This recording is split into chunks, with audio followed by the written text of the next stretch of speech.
And former Prime Minister Stephen Harper is taking shots at the Liberal leadership frontrunner Mark Carney. Mr. Harper has accused Mr. Carney of taking unearned credit for steering the Canadian economy out of the global financial crisis more than 15 years ago. Mr. Harper appointed Mr. Carney to run the Bank of Canada at the beginning of the 2008 financial crisis, but he says that it was the then finance minister who made the hard calls. However, an aide to the late finance minister, Jim Flaherty, is defending Mr. Carney against an attack by the former prime minister. Mr. Flaherty's director of communications during the financial crisis says that trying to erase Mr. Carney's role in the response for partisan reasons is, quote, beyond disgraceful. Conservative strategist Anthony Koch joined us earlier for more on the controversy. Yeah, so what we know right now is that Mark Carney is a liar. And you don't have to take it on this particular topic. Look, just another one today. You see the latest flip-flop. 7 days ago, almost to the day, he was talking about how weak Canada's economy is. And then yesterday, he was talking about how not only is Canada's economy really strong, but it's actually stronger than the United States of America's. And then similarly, he was no longer chair of Brookfield when they made the decision to move their headquarters to New York until it turned out that he actually was and that he needed to be more precise. Then he said that Canada was responsible for the majority of semiconductor exports to the United States of America. And then it turns out we're actually responsible for something as low as 0.8% of semiconductor exports to the United States. So here's a guy who doesn't know what he's talking about half of the time or distorts, changes mind, and lies about what he's talking about the other half. So I'm not particularly worried about this particular circumstance. It wouldn't be the first person someone exaggerates their role in something, and it won't be the last time either.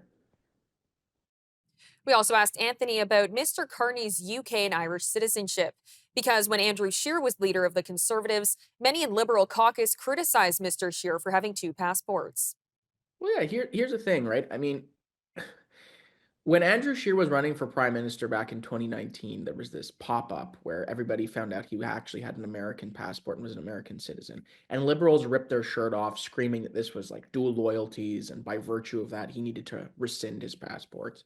Now, Mr. Carney has three. He's a Canadian citizen, an Irish citizen, and a citizen of the United Kingdom, so a British citizen.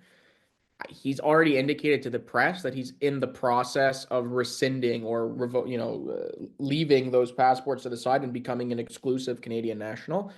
Now, I'm sympathetic to the fact that in Canada we've got people of multiple different backgrounds who've lived in different countries and may have accrued some citizenships along the way. But I do believe that the position of prime minister in particular is especially unique, and the person that occupies that role should be a Canadian first, but also a Canadian only. So we'll see how quick he is with rescinding those nationalities, but I do think that it's the right move. The same way I thought it was the right move for Andrew Scheer to do the same thing in 2019. We also talked about the Liberal leadership race and the party's announcement that 400,000 members were registered to vote. Here's the thing, about 400,000 people actually voted in total in the last conservative leadership election. This was 400, and keep in mind, in conservative leadership races, everybody has to pay to actually become a member of the party before they're allowed to do so.